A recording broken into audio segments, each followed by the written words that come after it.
কিশোরগঞ্জের সাবেক রাষ্ট্রপতি মোহাম্মদ আব্দুল হামিদের কিশোরগঞ্জ মিঠামইনের বাড়িতে হামলা ও ভাঙচুরের ঘটনা ঘটেছে। এ বিষয়ে বিস্তারিত থাকছে আলাউদ্দিন শুভর প্রতিবেদনে। সোমবার রাত 10টার সময় এই হামলা ও ভাঙচুরের ঘটনা সংঘটিত হয়।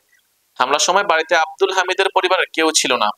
জুলাই গণঅভ্যুত্থানে সংঘটিত মানবতা বিরোধী অপরাধ মামলায় আন্তর্জাতিক অপরাধ ট্রাইব্যুনালে ক্ষমতাচ্যুত সাবেক প্রধানমন্ত্রী ফ্যাসিস্ট শেখ হাসিনা ও সাবেক স্বরাষ্ট্রমন্ত্রী আসাদুজ্জামান খান কামালের মৃত্যুদণ্ড রায়ের পর জেলার মিঠামইন উপজেলা বিএনপি নেতাকর্মীরা সন্তুষ্টি প্রকাশ করে একটি আনন্দ মিছিল বের করেন।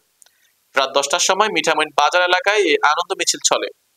এই আনন্দ মিছিলের নেতৃত্ব দেন জেলার মিঠামইন উপজেলা বিএনপি সদস্য আলমগীর শিকদার, যিনি উপজেলা বিএনপি সভাপতি মোহাম্মদ জাহিদুল ইসলাম জাহাঙ্গীরের ছোট ভাই। আনন্দ মিছিলটি মিঠামইন বাজার প্রদক্ষিণ শেষে হঠাৎ করে সাবেক রাষ্ট্রপতি মোহাম্মদ আব্দুল হামিদের বাড়িতে পৌঁছায়। এই সময় মিছিল থেকে 30 থেকে 40 জন ব্যক্তি বাড়ির প্রধান দরজা ভেঙে ভেতরে প্রবেশ করে।